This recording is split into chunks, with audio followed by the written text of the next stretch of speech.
weltare ɓiɓɓe fulɓe andu diine maɗa fedde heblo sukaɓe Afrique takkusana yoni to asnde ballanja kiri wuro molo hoore fonde lug sayba ɗala haya ari fonda ñamanari bafata kon waktu yoni ha to radio tata Cheikh Oumaroula Fouti Tall kame radio liggeya ene jiya e gardedi kabruji men ɓoyata jillo hoore jo leydi Sénégal nogas e jeenayi ha capantati ndu lewru to Tamba Madina Gounass ha toon to Kédougou to leydi Mauritanie gendarmeɓe leydi ndi nangui huuɗo bon ko yonko no fewi taw koye camion giwɗo toon to leydi Mali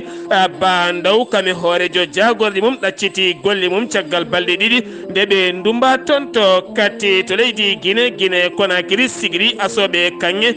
wonnoɓe e nder gasɗe mumen koɗon gasɗe mabɓe yimɓe nayo mbasi hen pittali mumen to Côte d'Ivoire ambassadeur mo leydi Arabie Saoudite hanki joɗodima e jagorɗo kalfinaɗo jangde yiddeɓe ko mahde ɗon duɗal manggal no fewi gam jangguinde ɗemgal araba kabruji men manaw en ha toon to Benin kame Ghana ha fenma to Burkina Faso Nigéria kame Djibouti ha fenma to Cameroun kame Souria musidɓe tedduɓe wotto goɗɗe joni jañoɗena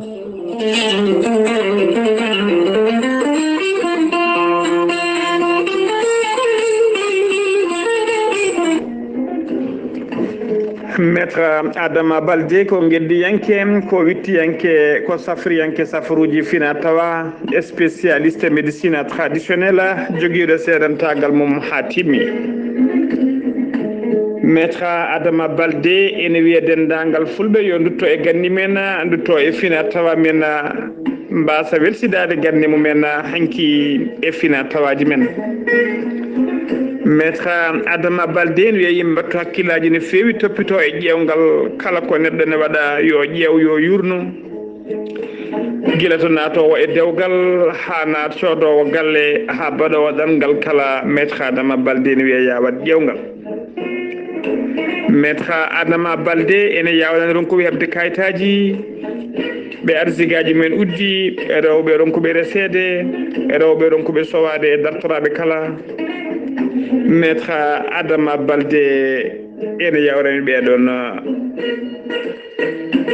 maître Adama Baldé caggal nde waɗi tour du monde e oɗo saaha joni o arti nder leydi Sénégal o waɗi tour leydi Sénégal e ñalawma hande omo tawe to falde Touba to wuuro witego Mbacké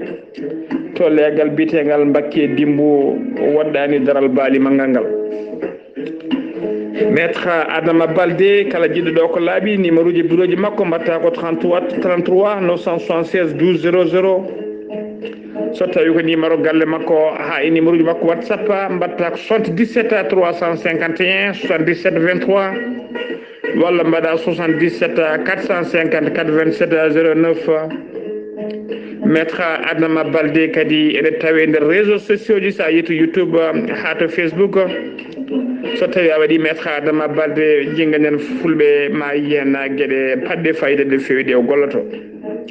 maître Adama Baldé ine wiya dendagal fulɓe duttoɗen e gandi men duttoɗen e fina tawa men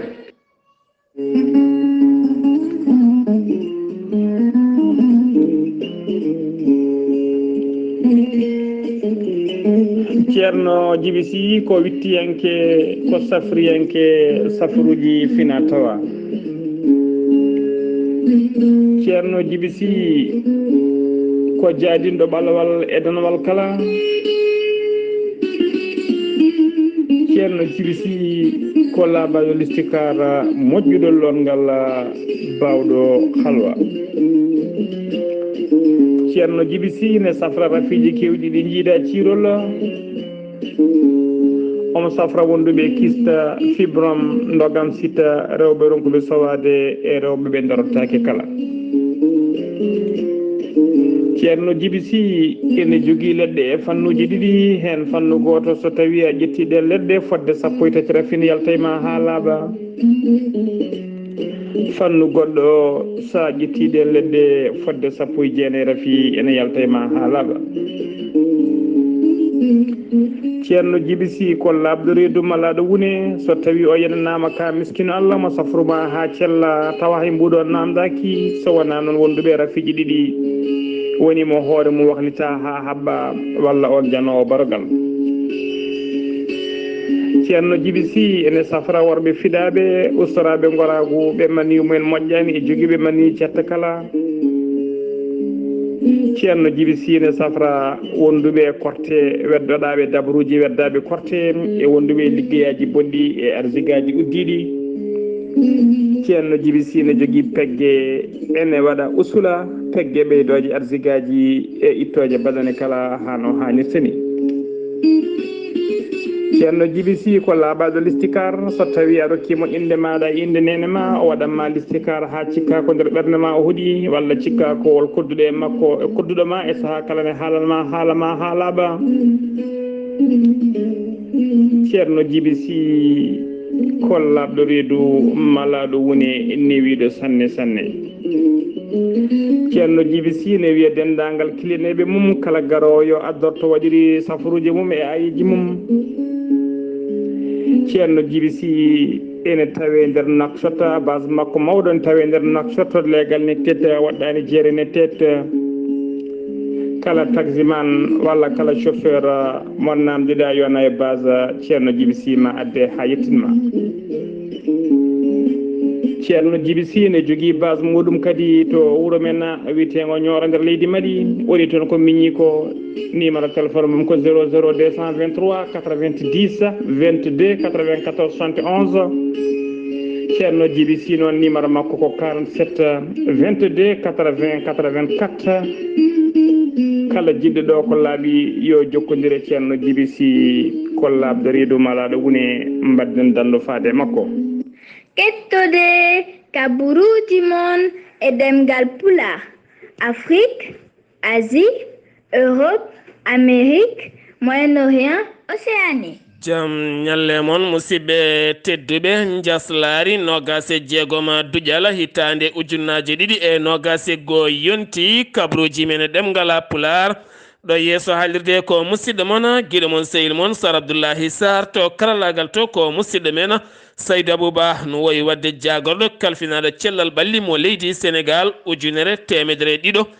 woni ƴewdaɓe tawani jogui oɗo hen mboros kono gase tato hen sappo ko memodirnoɓe wondunoɓe oɗona ñaw sappo e tato ko rabaɓe andaka raaɓe ɗumen yimɓe no gas keeɓi cellal mumen yimɓe jeegomo ma ballite e fofandu neɗɗo goto wasi hen fittandu muɗum Sénégal ha joni keddoɗen hoorejo leydi Sénégal Macky Sall jillu mum e nder leydi Sénégal taw ko jillu faggudu kam e duwaw kala ɗum noon waɗata ko nogase jeenayyi ha fenma capantate goo hakkude Tamba ma o yaha toon to Madina Gounass oɗo saaha lulde wonde toon taw ko lulde dewal ha toon to Kédougou kala to Madina Gounass finoɓe e nder wuuro Madina Gounass kolliti beelari mumen no feewi woni welwelo mumen no feewi weltari mumen faade laamu leydi Sénégal ɗum noon ko caggal nde ɓe keeɓi otoji ɓoftoji ɗin kurjuraji kala larɗa e kala banggueji laaɓal kam woni cellal woni senare teskama daka hikka mo Madina Gounass gueɗe kewɗe ɗe ganduɗa kene ɓeyda laaɓal e senare gila to daka ha to wuuro to kala teskama ɗum to daka Madina Gounass lulde balɗe sappo hande ɗen jaara balɗe joyya taw ko lulde dewal Allah hakkude janggude Qur'anil Karim kame duwade e jangtade inde Allah tawɗo tedduɗo kono ne kadi julde annabi men mo jamirɗen yen juul e kala saaha o e gardugol khalifa mo Madina Gounass woni ceerno Alhaji Ahmadou Tijani Ba ha joni to Sénégal keddoɗen oɗo saaha kala konguɗi ɓurɗi wawde haalede yogay jandeli leydi Sénégal ha tenti konguɗi ñaaƴoji e ɓen kunude dawri yankoɓe ko kaɗo hen lanandi wowa ka ganduɗa jogori wonde ko lanandi wowa hoorejo leydi Sénégal woni Macky Sall kam e lamɓe jogorɓe aroyde kala woni heure bis à 320 ne wo taw ganduɗa lana ka jar muɗum ma wona ha capanɗe joyyi e jeenaya milliard koppreje franc CFA jogorka lomtade taw ganduɗa ko kana ɗaɓɓiraka guila hitande ujunnaje ɗiɗi sappo e jeenayyi jogorka lomtade à 319 taw ganduɗa kan lana ko guila hitande ujunnaje ɗiɗi e goho ko wona ɗum ko tambiɗo kongola gouvernement laamu ngu arti hen yañade holliti kaɗo lana kesa taw ganduɗa ko ɗaɓɓiraka ɗaɓɓiri ɗum tadi ko hoorejo leydi Sénégal ko ɓurka yadude e jamanu ɓuri kadi wonande gartam leydi Sénégal gartam hoorejo leydi Sénégal ka to henna lana kan wona lana mbatka gartam no fewi tene kadi wona lana faggudu tene kadi ko jooɗi ka tan ene woni e bonde ɗum jeeyi sababu oɗo saaha mo gonɗena ko haalisaji guittete luwe laaɗe goɗɗe so tawi hoorejo leydi ene yaaha yoga e nokkuji dañe tan lana ɓuuri wonde gartama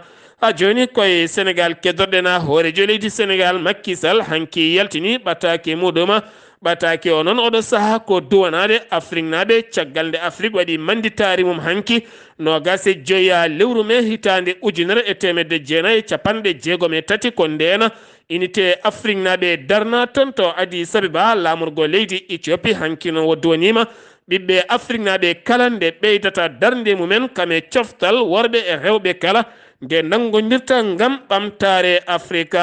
joni koye Sénégal keddoɗena emploi de jeune jagorɗo kalfinaɗo ko fate banggue yonta waɗi jillu mum kame jagorɗo kalfinaɗo ko fate banggue golle kam e jagorɗo kalfinaɗo e économie numérique ɓe mbaɗi jillu mabɓe jillu ngo noon ko hakkude Fatick kame Kaolack ha fenma toon to Kaffrine taw wadde toon guiseji jonɗi no fewi ɓen sukaɓe joguiɓe ɗereji mumen yilotoɓe golle ko fate banggue haɓade jonde wasgollagu beele kadi jomumen mbawa tigui waɗede orienté e yoga e nokkuji ɗe potata wawde gollade kono kadi jillu mabɓe toon jibene ni wonande dawrugol landa APR gartam no fewi caggal ka jaggue ɗiɗi mawɗe no fewi oɗo saaha tawtoyi hoorejo leydi Sénégal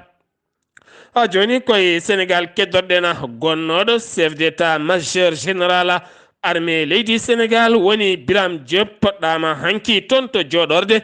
woni fedde gotago windere nde taw kadi toɗɗima ko gardiɗo fedde gotago windere oɗo saaha kanko woni disodirten to banggue koninkoɓe toon to loni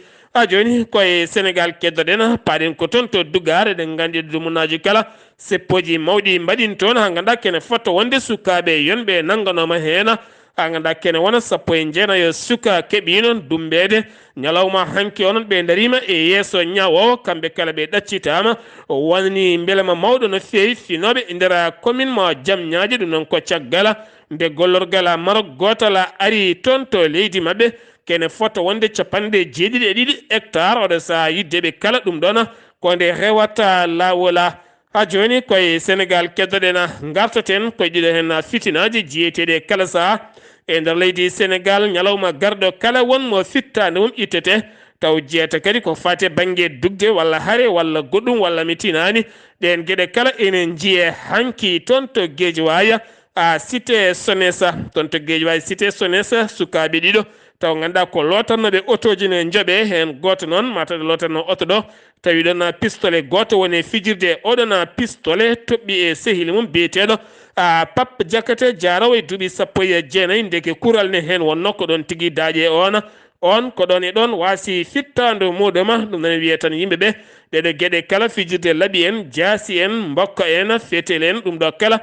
fotani wonde hunde fijirtende ha joni koye ɗum keddorɗen toon to Ziguinchor teskama hakkude ACD aleta sukaɓe yonɓe mbasi toon pittali men woni hen koye accident ji hen goto koye équipe football goto giwnoɗo toon to Ziguinchor ne yeehi toon to Bignona pettano toon bal goto kañumne ko gardien ko ɗon tan wasi fittanum e nder oɗon terrain siftinde on base de fittandumum e nder terrain foot koye ngel wona ngol fuɗɗi sen giwi to leydi Sénégal paɗen ko toon to Mauritanie jagorɗo mo leydi Mauritanie cellal ɓalli holliti 1490 woni ƴewdaɓe tawani jogui oɗo hen boros ko 96 neɗɗo kene fotto wonde 16 keeɓi cellal mumen yimɓe 12 ne tampi ma ballite e fofandu nogas e jeena e neɗɗo ne camtori seeɗa kene fotto wonde 453 oɗo saaha ene goni e nder cuuɗi safara tawiteɗe e nder Mauritanie hen 800 ko toon to Guidi Maha ko heddi ko ne tawe nder état ji tati tawiteɗe e nder Mauritanie ha tenti toon to Nouakchott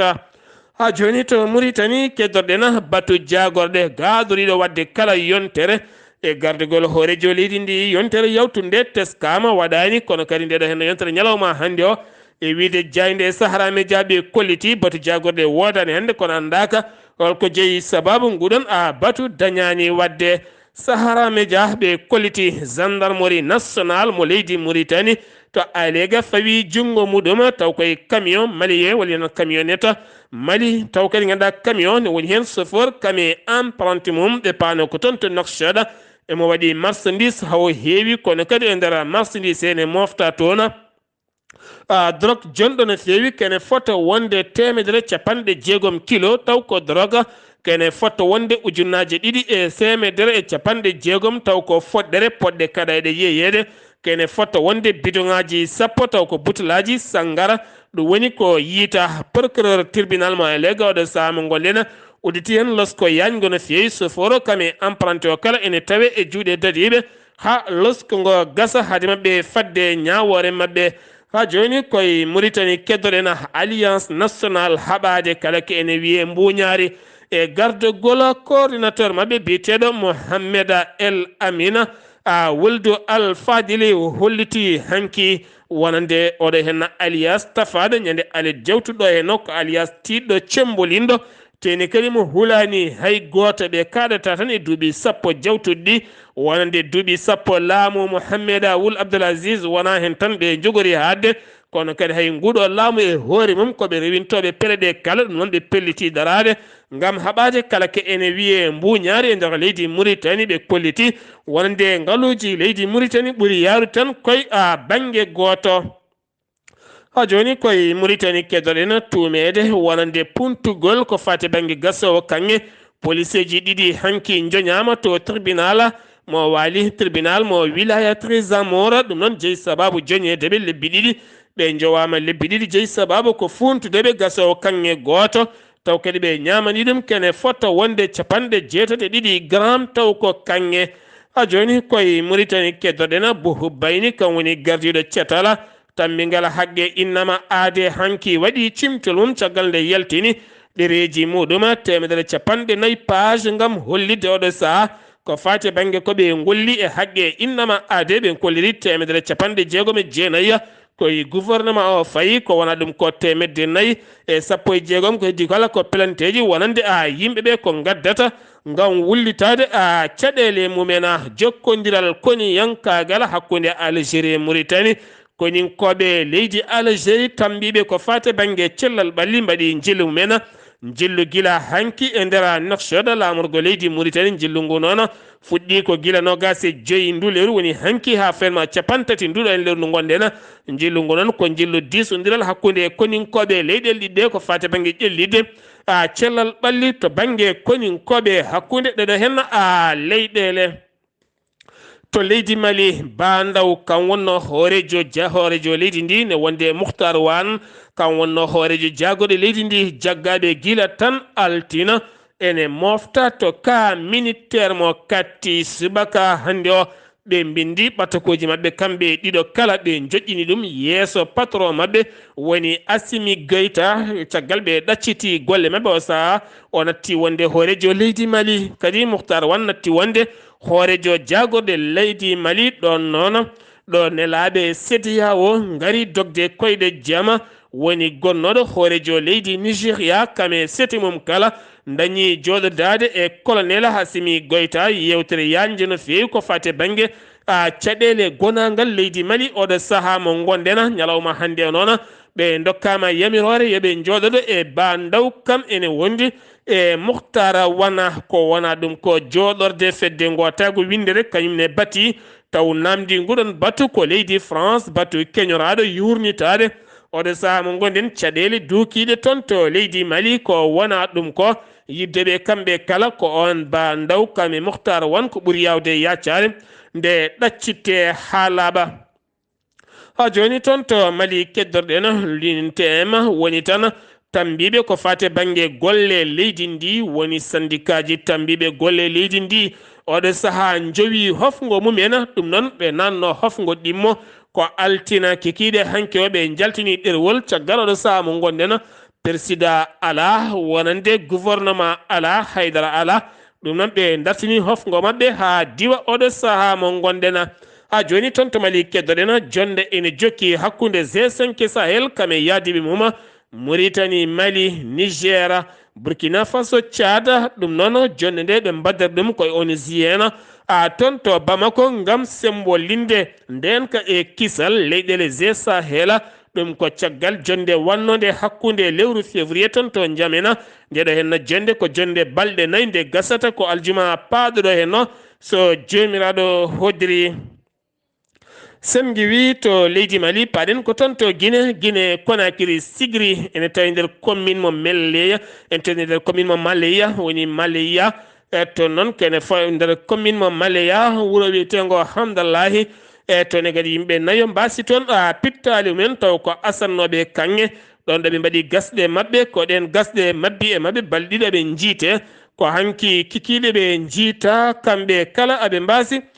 pittal maɓɓe ɗeɗo gueɗe ko gueɗe kewɗe wadde e nder leydi Guinée caggal koko haɗa gasri kanŋe taw ko gasri e suuɗayru suka guinénajo biyetenoɗo Moussa Balde jaranoɗo duuɓi nogas e tati gurnoɗo toon to Italie e nokku biyeteɗo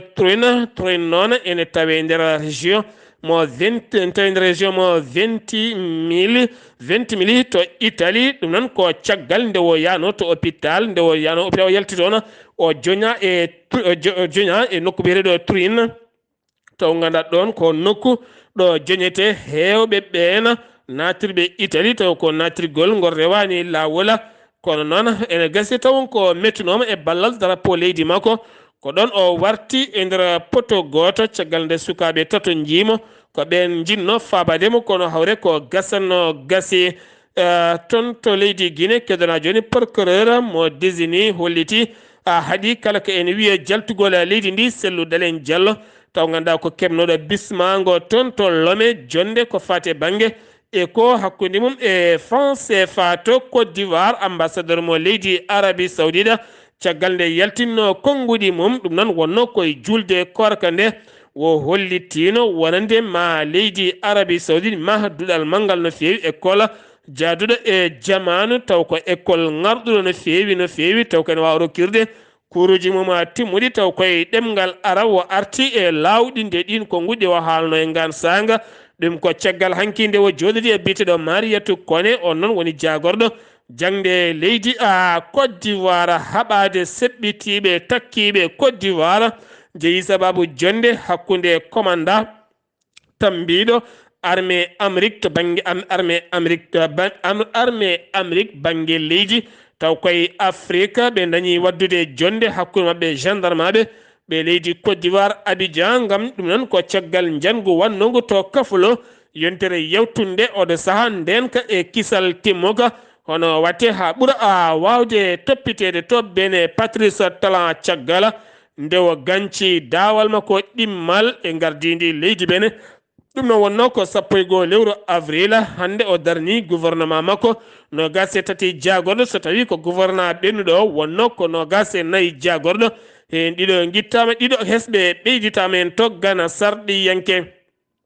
tumaɗo ne jogui nationalité ji ɗiɗi koko haɗa e nder leydi ndi jeeyi sababu suka leydi ndi goto ɓiɗɗo leydi ndi goto dawri yanke kam wullitimo kam woni kalmisimo wullitimo ɗo suudu ñawore wonande oɗo saaha o tijjama toon ñande 31 lewru mai taw kadi ganduɗa ko toon to nokku ɓiyeteɗo Jamora kanko noon ko sarɗi yanke mo sokondi ɗum noon so tawi woni o nilani hen nationalité goto ko wayno leydi Côte d'Ivoire ko toon wo jogui deuxiéme nationalité woni nationalité ɗimmo so tawi o ittani on ma o nattu wonde sarɗi yanke Burkina Faso ɓoyata isine pewnowo ordinateur uji taw ko jaaduɗo e jamanu ko fate banggue numérique ma yi nangue ɗum noon jogori laatade ko wattande walla mbiyen tan wattande hitande ujunnaji 2022 hitande fande ko nden jogori gassoyde taw koye ballal société par action to Nigéria sommet Abuja ɗum ko ñalawma hanke o Mouhamed Buhari ardima jonde e tawtorede Mouhamed Bazoum hoorejo leydi Niger ene wondi hoorejo leydi Niger ne wonde Faustin Touadéra kame hoorejo leydi Centrafrique RCA ne wonde Mohamed Ali Menfi ne wondi e gardiɗo ɗo saama gonen leydi Libi ne wonde Mahamad Idrissa Déby taw ganduɗa ko on ardi hande o leydi Chad nden yewtere noon ko nden kay kisal lak Chad may Chad ha ko wona ɗum ko nden ka e kisal e diwano kala kadi wallidde leydi Chad oɗo saha yalta e caɗele ha tenti wonande militaire ɗo e lebbi 17 nde mbawata yuɓɓinoyde sumgoji caggal ɗiɗon lebbi Djibouti Oumar Gullena toɗɗitama dawal muma kono oɗo ñalawma hanki o toɗɗima jagorɗe makko ene fotta wonde no gase ɗiɗi jagorɗo woni ko toɗɗiti gam yaltinde leydi ndi e caɗele to Cameroun bis goto jamma hanki o kam waɗi accident yimɓe jeegomo mbasi en pittali men 17 neɗɗo gañima hen jeeyi sababu on accident noon ko caggal nde pono caggal o felli ha yaltini jeygue soforo noon caggal nde ronki marde haqqille mum ko ɗon oto waɗi accident kabruji men mbattinoɗen ko toon to leydi Syrie oɗo sa Damas ɓe goni koye sumgoji woni tan mo ƴamta dawal nayaɓala kankoɗo hen woni Bashar al Assad gardiɗo leydi ndi duuɓi 10 hare ha ganduɗa koye ballal Russie oɗo saaha mo gonen hande omo jooɗi omo ƴamti dawal nayaɓala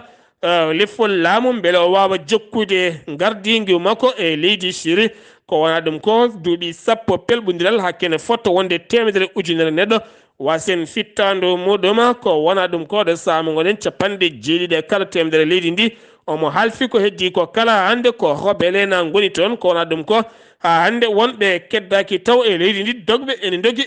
moltoyade musidɓe tedduɓe ɗum ɗo hen wonno kabruji garandena kekiɗe hande o ɗo yeeso haalirde ko musidɗo moon jiɗo moon sehil moon Sar Abdoullahi Sarr ketki malaki jaam yo jaam Allah hiranena